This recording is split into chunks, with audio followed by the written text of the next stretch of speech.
dans cette chapelle même, exactement, ce très bel écrin de chapelle des Carmélites. Je vais vous laisser découvrir donc, ce tableau avec Pauline Maringe qui va vous parler de la façon dont il est faire, et Madame Philippine Motet-Narbonne du cabinet d'expertise Turquin à Paris qui nous assiste dans cette jolie aventure depuis le départ. Voilà, donc on va démarrer avec Pauline Maringe et je te laisse la parole. Merci. Merci à tous, effectivement. On est ravis de vous accueillir et très fiers de pouvoir vous présenter ce tableau qui participe à notre manière, à son histoire et à la notoriété de Bernard Strigel par cette vente. Et c'est un vrai bonheur. Alors, donc on est commissaire-priseur et pour vous retracer un peu le contexte, on est souvent amené à faire des inventaires chez des gens comme vous. N'hésitez pas à regarder dans vos greniers, dans vos placards, ou jamais. Et on a été amené à faire un inventaire en juillet dernier. Et au milieu d'un ensemble de tableaux classiques se trouvait donc ce panneau, cet ange, qui était tellement beau par son état, par ses couleurs, par son sujet, que la première réaction, je ne le cache pas, a été de se dire trop beau pour être vrai. Ça ne peut être qu'une copie de l'époque. Et en fait, en le retournant, on a très vite vu le magnifique travail du bois. D'ailleurs, ça c'est un parquetage, Madame Motet vous en parlera après, mais c'est vraiment un très joli parquetage de planches anciennes. Et donc un montage qui nous a vite permis de nous dire qu'on était en présence d'un tableau assez ancien. Donc la première chose qu'on fait dans ces cas-là, c'est qu'on collabore avec le cabinet Turquin, qui est notre expert sur les tableaux anciens. On lui a fait part de notre découverte, on lui a envoyé un certain nombre de photos et c'est là que le travail d'expertise a pu commencer. Voilà. Oui. Une chose, on parle de parquetage. Le parquetage, c'est quand on met un parquet au revers du panneau, ce qui est le cas pour le tableau du musée du Louvre à Abu Dhabi. Et ce tableau est sur un panneau de chêne, mais pas parqueté. Le parquetage, c'est pour conserver le panneau plan et suivre ses mouvements quand il y a des changements de température trop importants, quand il fait trop chaud. Les panneaux, quand ils sont trop serrés, peuvent se casser. Et en l'occurrence, le parquetage, c'est pour les maintenir justement en bon état, pour éviter qu'ils se cassent. Et cet ange-là n'est pas parqueté. Souvent, on parquetait les panneaux au XIXe siècle. Tous les panneaux ont été parquetés, très souvent. Celui-là n'a pas été parqueté. Donc il est sur son panneau d'origine. C'est un panneau de chêne réalisé en Allemagne. Et en Allemagne, c'est pas courant de trouver des œuvres sur panneaux de chêne. On les trouve plutôt sur du tilleul. Et quand le panneau est arrivé, on s'est dit, mais ça alors, mais c'est du chêne. Normalement, le chêne se trouve beaucoup dans le nord, en Flandre, en Hollande. Donc là, on s'est dit, mais c'est pas possible, c'est pas allemand, ou alors c'est pas 16e.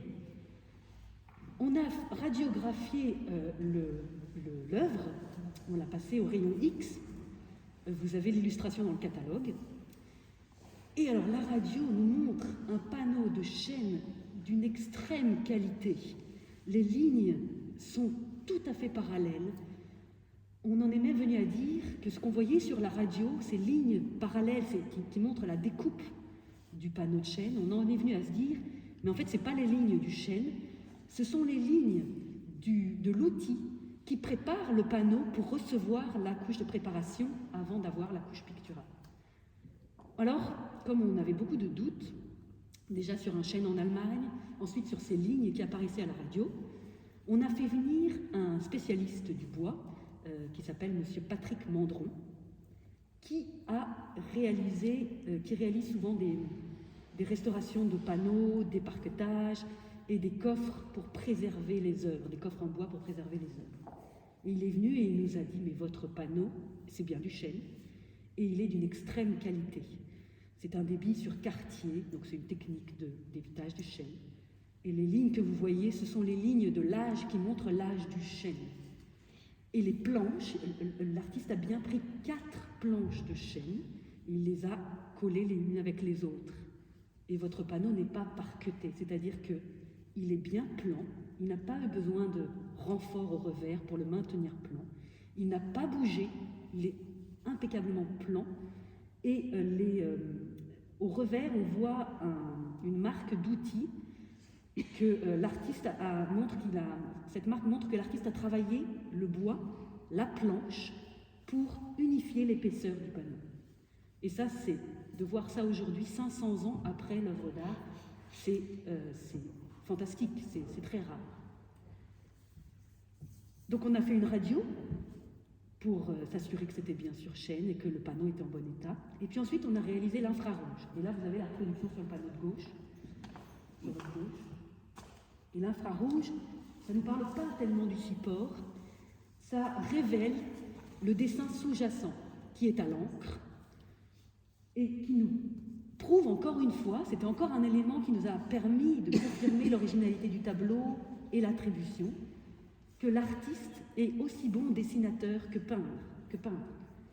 On sent qu'il sait, en regardant de près l'infrarouge, on voit les coups de pinceau qu'il utilisait pour dessiner son ange. Sur les ailes notamment, on voit tout l'originalité, la spontanéité du trait. On sent qu'il a pensé son aile, il a pensé en faisant son dessin, il a avancé comme ça spontanément. Vous voyez, c'est pas un poncif. Parce que souvent, la technique de ces artistes, c'est de réaliser des dessins rapidement sur des morceaux de papier et ensuite de reprendre ce dessin réalisé sur un bout de papier pour le mettre sur leur panneau et avoir l'œuvre originale. Là, en l'occurrence, le trait est tellement spontané et vif que ça ne peut pas être un travail mécanique. C'est spontané. Donc il a pensé son ange sur le panneau. Ça me fait dire que, je pense qu'on ne retrouvera pas de dessin de Bernard Striegel avec un ange. C'est une œuvre unique, ce dessin, sur ce panneau. En trouvant l'infrarouge, qu'on a fait faire par une restauratrice de Paris, en voyant cette photo infrarouge, on a été très heureux de voir ce qu'on appelle les repentirs. C'est-à-dire qu'il dessine sur son panneau, l'artiste dessine d'abord, et ensuite il peint. Et entre le dessin et la peinture, il y a des changements. Il y a des évolutions de la pensée. Alors on voit qu'il a beaucoup travaillé la bouche. Ça devait être très dur pour lui de travailler la bouche. Elle est entrouverte, on s'est dit, mais non, il y a peut-être une langue dans sa bouche, mais non. Il a dessiné la partie supérieure de la lèvre et la partie inférieure. Il y a des repentirs sur les doigts, il y a des repentirs sur les drapés. Donc il y a des repentirs aussi sur l'épaisseur du trait du drapé. Parfois le trait du drapé est très épais pour marquer les ombres, parfois il est beaucoup plus fin pour marquer la lumière. Et ça nous a permis d'être assez serein et certain d'être face à une œuvre originale. Donc déjà, ce n'était pas une copie ou un travail d'atelier, parce qu'il y a toute la vivacité et le dynamisme du trait. Face à une œuvre d'un dessinateur, aussi bien dessinateur que peintre, peut-être même graveur. Et on est en présence d'un panneau d'une extrêmement belle qualité. Et enfin, en parallèle de notre étude, on a comparé l'ange en tunique jaune vêtu d'un manteau rouge avec l'ange en tunique rouge qui a été présenté en vente en 2008 à Paris par Maître Delvaux, qui est reproduit ici, c'est une photo, et qui s'est vendu 1 100 000 avec les frais en 2008. Et le format est le même, 48,5 par 61. Le support est le même, un panneau de chêne. La composition est la même, un ange, le corps de profil, le visage de face, tenant un encensoir, très symétrique par la manière de poser le genou à terre et l'autre genou relevé. Pareil pour la symétrie des mains. Même couleur des ailes. Donc l'étude, finalement, on est venu à dire que notre panneau, notre œuvre, est une œuvre de Bernhard Strigel, réalisée vers 1521-1522 à Memmingen. C'est une ville dans le sud de l'Allemagne, entre Munich et Stuttgart, ayant pour pendant, réalisé en même temps que l'ange vêtu d'une tunique de pourpre rouge, présenté en vente en 2008 à Drouot, et acheté un an après par le musée du Louvre à Abu Dhabi. Préservé dans leur réserve, présenté ensuite en 2013 à l'exposition à Paris au musée du Louvre sur leur début de collection, et ensuite au musée du Louvre à Abu Dhabi en 2017, le jour de l'ouverture. Et ce tableau, l'ange en tunique de pourpre rouge, est présenté dans une salle où il y a une salle sur le 15e et le 16e siècle, sur la Renaissance, entre une sculpture de Bouddha, une tapisserie flamande et une vasque vénitienne réalisée pas très loin au nord de Venise, sur la côte adriatique. Tout ça pour présenter, et ensuite il y a des vitrines d'objets en ivoire. Tout ça pour présenter l'art médiéval, l'orfèvrerie, le travail d'orfèvre, très précis, très minutieux, la dorure, et en même temps la religion, là présentée en l'occurrence avec l'encensoir.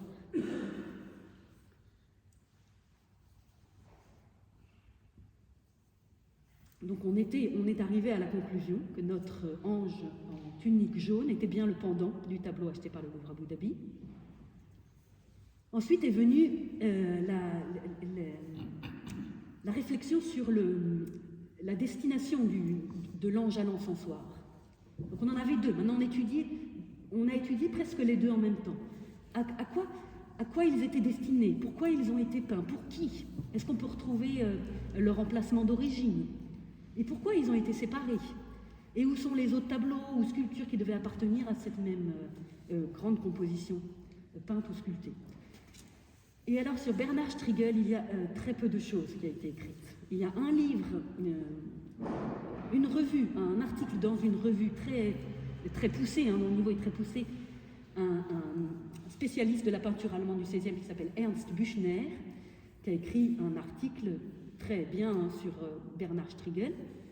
Il parle du tableau du Louvre à Abu Dhabi, il parle du tableau représentant un ange en tunique rouge, et il suppose que cet ange devait avoir un pendant, mais aucune idée de comment est le pendant, quelle couleur, quelle taille et quelle représentation. Puis arrive un livre de Gertrude Otto, 1964, et c'est la dernière publication sur Bernhard Strigel. Gertrude Otto a fait un livre très, très poussé aussi, très bien réalisé. Elle parle du tableau du Louvre à Abu Dhabi, mais elle ne présente pas ce tableau avec un pendant. Donc elle ne connaît pas notre tableau. Donc notre tableau est inconnu. On n'avait aucune trace bibliographique de notre tableau. On savait déjà là, on était à peu près sûr de l'attribution, Bernhard Strigel, et on a donc fait des suppositions en suivant ce qui avait été dit par Ernst Büchner et Gertrude Otto, que ces anges devaient appartenir à un retable peint et sculpté, réalisé en peut-être 1521-1522 pour l'église Notre-Dame de Memmingen. Et il y a, et les archives ont été très bien étudiées, des archives écrites à Memmingen qui disent que en 1521-22, Bernhard Strigel est sur la réalisation d'un retable sculpté. En Allemagne, les artistes peints travaillent de manière très proche avec les sculpteurs. Et Bernhard Strigel est un artiste d'une famille d'artistes, un artiste peintre d'une famille d'artistes qui était sculpteur. Ivo Strugel, Hans Strugel, qui ne sont pas très connus aujourd'hui, qui étaient sculpteurs, et qui ont demandé à Bernhard de participer à leur retable. Donc il y avait souvent une prédelle, c'est la base, et au-dessus des panneaux peints, et entre les panneaux peints, il pouvait y en avoir souvent deux panneaux peints. Donc vous imaginez l'ampleur déjà de l'œuvre, deux panneaux peints qui encadraient un groupe sculpté. Et là, on a commencé à replacer notre ange dans un groupe sculpté. On a imaginé une prédelle, donc l'ange devait être en tunique jaune devait être à gauche, l'ange en tunique rouge devait être à droite. Tous les deux devaient encadrer probablement une sainte icône. C'est la représentation du visage du Christ sur le voile de la Sainte Véronique. Et au-dessus devait probablement être représenté sur des panneaux peints la résurrection du Christ ou la déposition du Christ, c'est-à-dire le Christ mis au tombeau, ou alors sa résurrection. Et ça reste des suppositions. Ce qui nous a permis de déduire ça, c'est qu'il y a 4 autres panneaux de Bernard Strigel conservés dans les musées, 3 à Munich et 1 à York, en Angleterre, qui représentent des soldats endormis au premier plan du panneau, avec dans le fond un paysage très proche d'une autre, avec des collines qui mènent vers une vallée et une montagne au fond. On a une vue sur l'horizon un peu bleutée, du même dimension et du même support, un panneau de chêne 48,5 par 61. Et j'ai demandé à Munich d'ailleurs les photos des revers, et ils sont très proches de notre revers.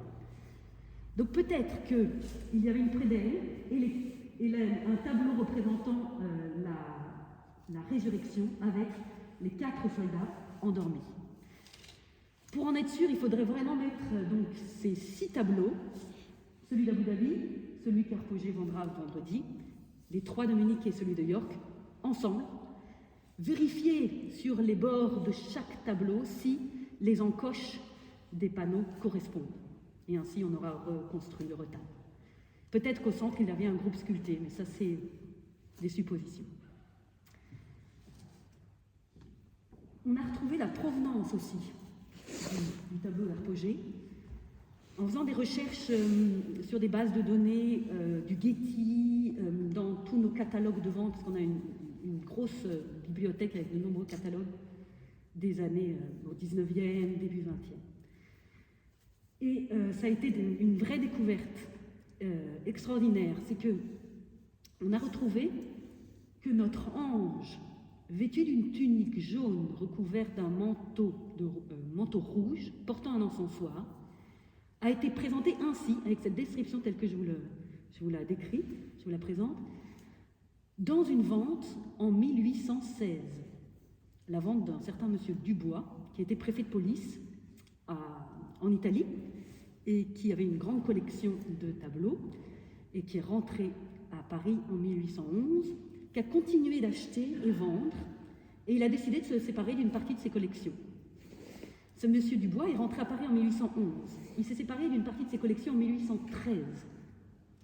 En 1813, apparaît un tableau d'Albert Dürer. Tout le monde connaît Albrecht Dürer. Albrecht Dürer, il a 20 ans de moins que Bernard Strigel, donc il est plus jeune que Bernard Strigel. En 1813, apparaît un tableau d'Albrecht Dürer qui représente un ange portant un encensoir vêtu d'un manteau rouge sur un fond de paysage. C'est pas le nôtre. En 1816, ce même Dubois se sépare une deuxième fois d'une partie de ses collections et apparaît dans cette vente un tableau donné à Albert Dürer représentant un ange portant un encensoir vêtu d'une tunique jaune recouverte d'un manteau rouge. Et le voilà, c'est le nôtre. Donc, la vente du bois de 1813 sépare les 2 anges. En 1813, les 2 anges ne sont plus ensemble. Notre ange se vend en 1816. À la vente de 1816, notre ange est acheté par un homme relativement connu, qui est collectionneur d'objets haute époque. Haute époque, c'est-à-dire gothique tardif. Ce sont des vitraux, des calices, des objets d'église, des escaliers. Il s'appelle le comte Étienne de Saint-Maurice. C'est le fils du Saint-Maurice qui collectionnait les dessins. Et le père et le fils, le collectionneur de dessins et le collectionneur de haute époque, ont dû quitter la France lors de la Révolution. Ils sont vus prendre toute leur collection de dessins, aujourd'hui au musée du Louvre à Paris.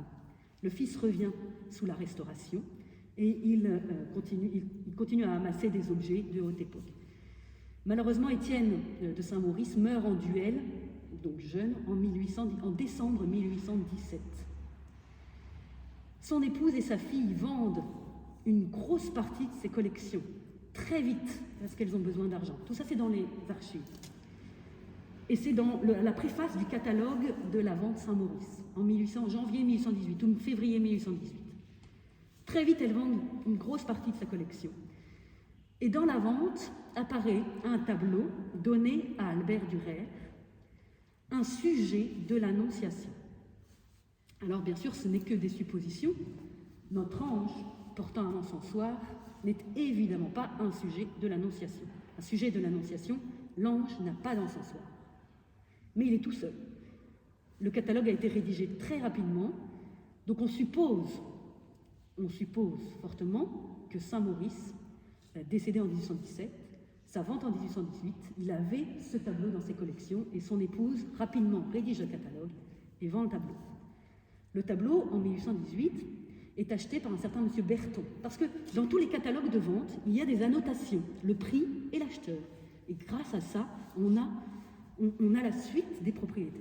Et monsieur Berton vend son commerce, ses tableaux, ses objets, à cause d'une impossibilité de paiement, en 1845. Donc là, pareil, le catalogue est rapidement rédigé, et on n'a plus de traces du tableau.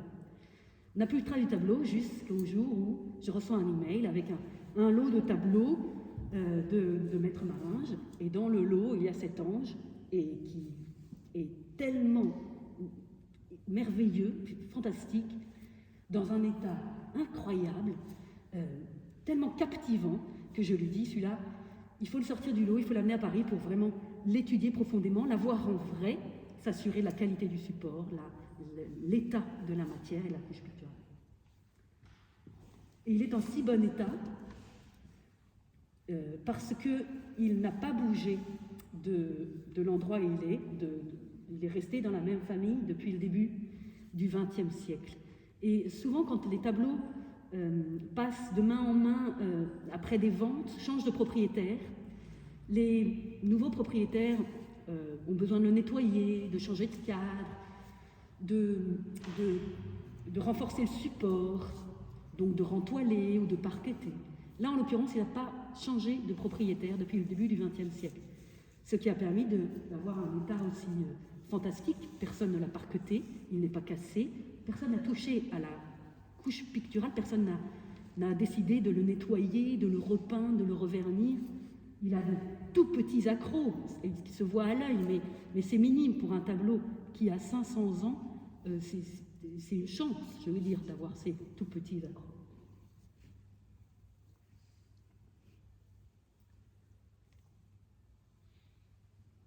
Vous voulez que je vous parle de l'artiste Bernard Strigel? C'est un artiste qui était très peu connu et pas connu, et dans l'oubli total jusqu'en 1881. Je vais faire juste une parenthèse. En 1881, l'historien d'art allemand Wilhelm von Bode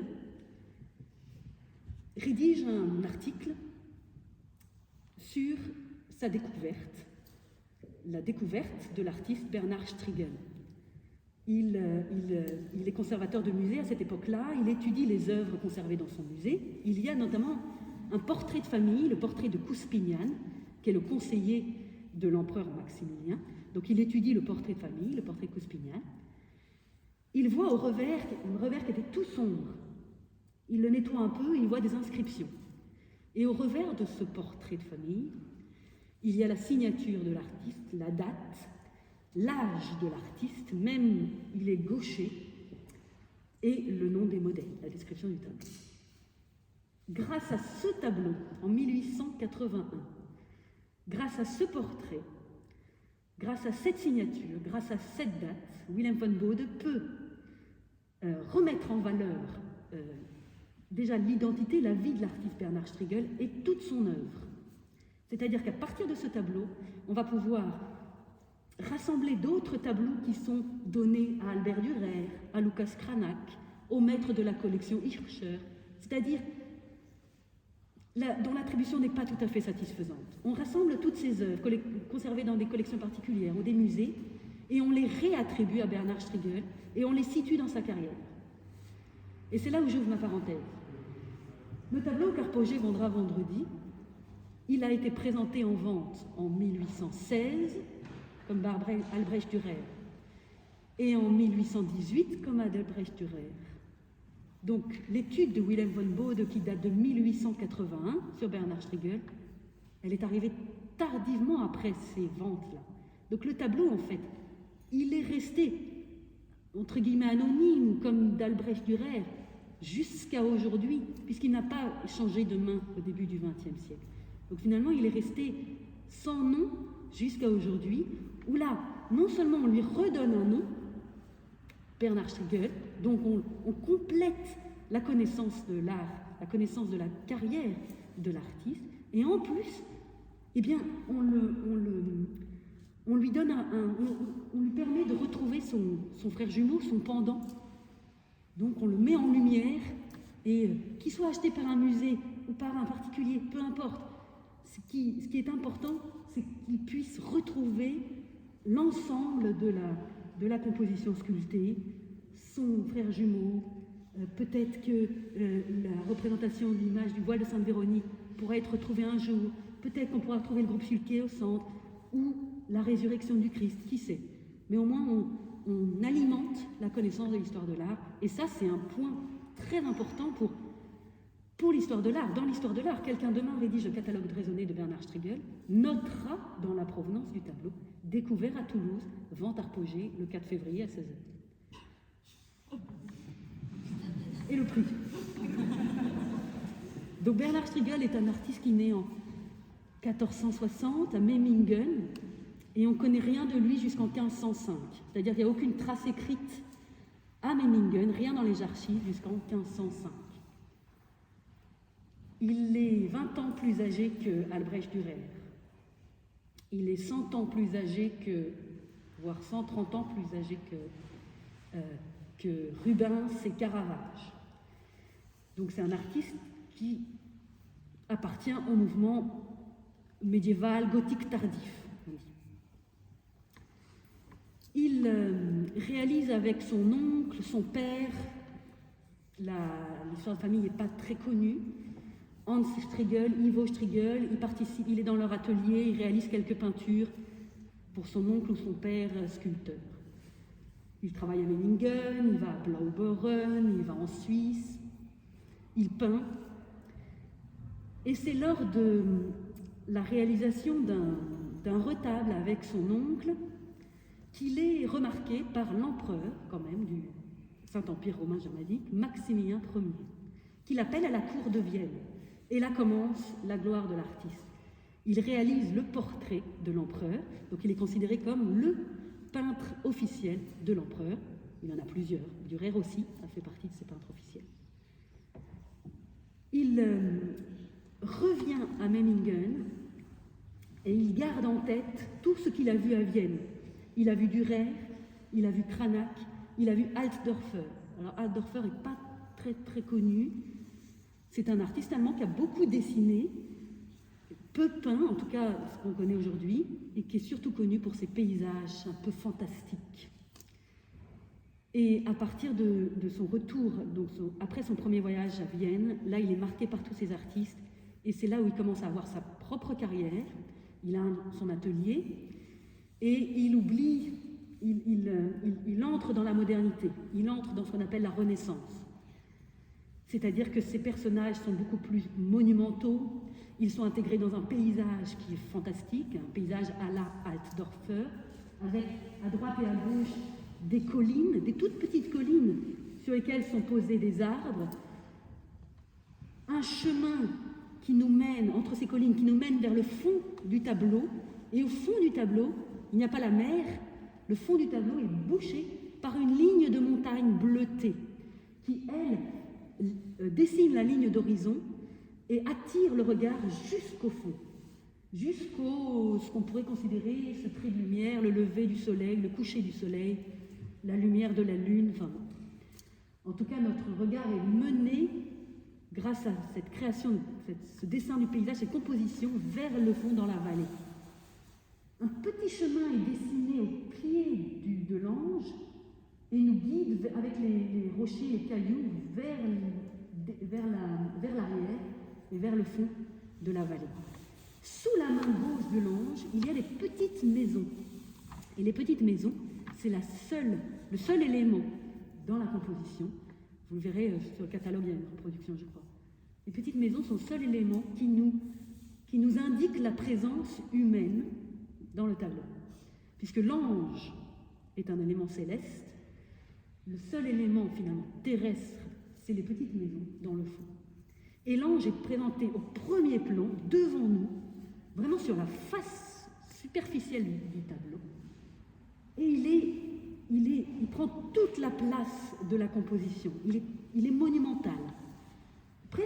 Il est presque sculpté. On a presque envie de le tourner pour en faire le tour. Et c'est ces éléments-là qui nous prouvent que dans ce tableau-là, en l'occurrence, Bernard Strigel passe du gothique tardif, l'orfèvrerie de l'encensoir, les bijoux sur son épaule, la ferronnière sur son front, à la modernité de la Renaissance, l'ampleur du paysage, la monumentalité de la figure, la plasticité de la figure. Bernard Strigel aussi est connu pour ses accords de couleurs. Il met du rouge et du vert, du bleu et du jaune, c'est comme des aplats de couleurs. Là, en l'occurrence, on a du jaune et du rouge qui vont très bien ensemble. C'est des tableaux, c'est des couleurs, une fois nettoyé, le tableau va être splendide, va être brillant, va être vraiment très, je voulais dire, fantastique, doré, avec des reflets de lumière très importants. Donc il rentre à Memmingen après son voyage à Vienne. Là, il réalise très peu d'œuvres sont connues de cette époque-là, peut-être parce qu'on n'a pas encore assez bien travaillé sur Strigel, mais dans les années 1520, il est très occupé à toutes ses activités de conseiller municipal. Il fait le tour de la région, il va à Augsbourg, à Ulm, et il est très impliqué aussi dans les querelles religieuses. Il prend la défense de certains personnages protestantisme, enfin qui veulent valoriser le protestantisme. D'ailleurs, il prend parti pour les luthériens. Et puis il décède en 1528. Donc en 1528, c'est très tôt dans le XVIe siècle. En laissant beaucoup de portraits et beaucoup de scènes religieuses. Donc d'autres tableaux sont encore en main privée et encore à découvrir, peut-être à réattribuer, de Cranach ou de Holbein ou de Dürer. On passe maintenant à Bernard Strigel, qui est un artiste encore à valoriser. Il faudrait une exposition monographique dans un musée de Toulouse ou un autre musée de France.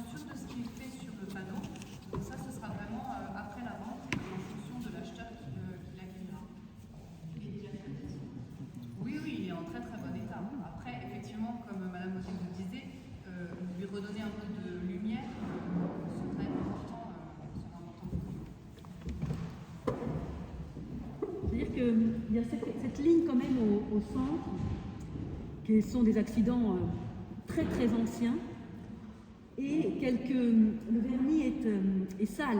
Si vous regardez de près, vous voyez sur ses jambes, le jaune est un peu tacheté, et on voit des petites taches marron.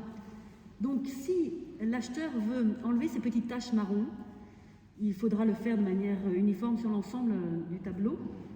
Il verra apparaître les manques au centre, cette ligne de manque va ressortir. Donc il faudra peut-être intervenir sur cette ligne de manque et revernir l'ensemble du tableau.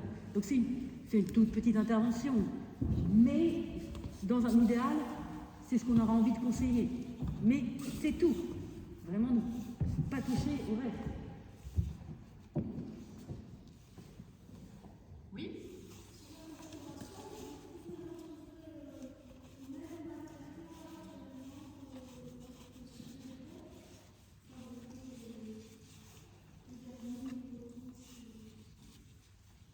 on peut trouver les mêmes pigments, mais les vernis, on utilise des vernis naturels qui sont pas les mêmes vernis que l'époque, ça c'est certain, mais qui sont naturels, du coup qui n'attaquent pas et qui évoluent très bien. Mais les vernis, c'est pas tellement, c'est plutôt les pigments d'époque qu'il faudrait retrouver. Alors c'est très très difficile, mais là il n'y a pas beaucoup de retouches à faire. Mais on peut trouver des pigments de l'époque, oui c'est possible. C'est-à-dire la même origine que ceux choisis par l'artiste.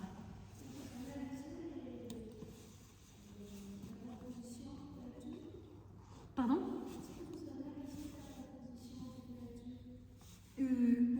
Oui, en l'occurrence on ne l'a pas fait, mais c'est faisable, mais c'est à grands frais. Ça vaut, dans un laboratoire, ça prend beaucoup de temps et c'est très coûteux. Pour analyser, pour dater, on aurait pu faire de la dendrochronologie pour dater le chêne, et on aurait pu prendre un petit extrait de pigments, de matière, pour dater les pigments, mais l'œuvre, on a fait la radio, l'infrarouge, on a étudié par les sources bibliographiques et la provenance. C'est mieux d'en rester là, plutôt que... C'est risqué, hein, on prend de la matière, c'est dommage, il n'en manque pas, on ne va pas non plus... D'accord, c'est un tout petit trou, mais... Et puis on date le tableau 1520, la date est bonne, donc le panneau, le chêne, il a dû être coupé, il est coupé peu de temps avant en fait. On ne doute pas, si on doute de l'époque et de l'originalité du tableau, là oui, il faut intervenir. Mais en l'occurrence, C'est pas le cas. non. Non, le cadre date vers 1900. Oui. Ce qui nous fait dire logiquement si le tableau est dans la même famille depuis les premières années du XXe.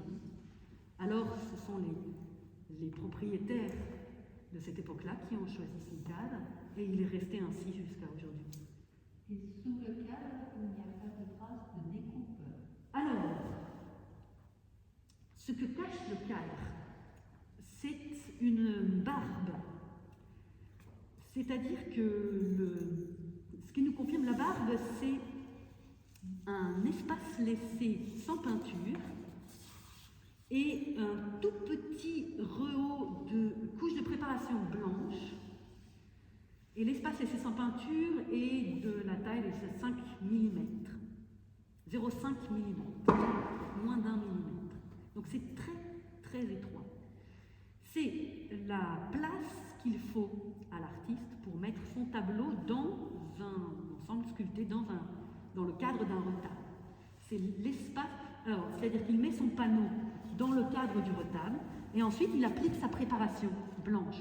Donc dès que son pinceau cogne le côté du retable, hop, ça fait le petit rebord. Ce qui nous montre que le panneau appartenait à un retable. Et aujourd'hui on ne le voit pas, mais quand nous l'avons décadré, nous avons vu cette barbe. Et nous avons constaté qu'elle avait été très légèrement coupée sur les côtés. Peut-être avec le temps, quelqu'un l'a coupée sur les côtés. Mais peu importe, la composition picturale est toujours là et on reconnaît toujours la présence de la barbe.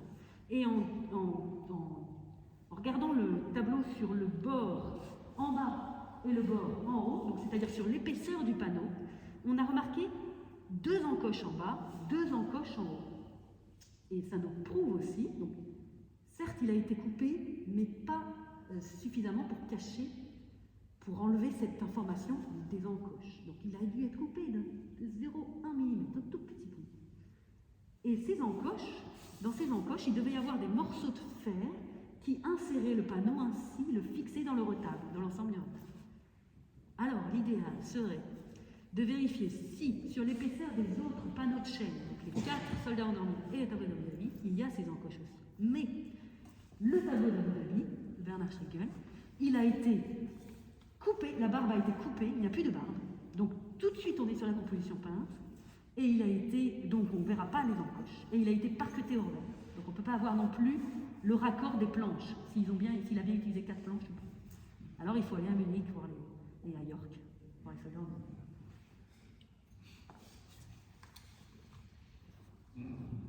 Est-ce qu'on sait quand et pourquoi le retable a été démantelé? Non, on ne sait pas quand, on ne sait pas pourquoi. Il n'y a que des suppositions. On sait qu'il a été peint vers 1521-1522, et on sait que dans les années 1530, à Memmingen, les églises étaient pillées. Il y avait des vols de tableaux et de sculptures. Alors on peut penser que dans ces années 1530, le retable a été démantelé. C'est ce qui aussi peut nous faire dire que le tableau est en bon état. C'est-à-dire que très vite, il a été en main privée et il est resté en main privée. Mais après, les pillages aussi peuvent détruire certains tableaux. Donc rien n'est tout à fait certain. Ouais. Donc il n'est pas... Si c'est ça, si le retable a été démantelé dans les années 1530, est-ce que les anges sont restés ensemble? Est-ce que c'est Dubois qui les a rassemblés? Toutes ces questions restent en suspens. L'église où il était, est restée catholique ou est devenue réformée? Elle est passée chez le protestant, chez le catholique, et elle a switché. C'est peut-être aussi à ce moment-là que le retable a été démantelé. Oui, c'est ce qu'on pense, oui, tout à fait. Il est dit dans les archives que la Frauenkirche, donc l'église Notre-Dame de Memmingen, se voit voler beaucoup de tableaux. Et la municipalité porte plainte et regrette tous ces vols et tous ces pillages dans l'église de la Frauenkirche. Malheureusement, il ne parle pas spécifiquement de quel tableau, quel retable, quel groupe sculpté.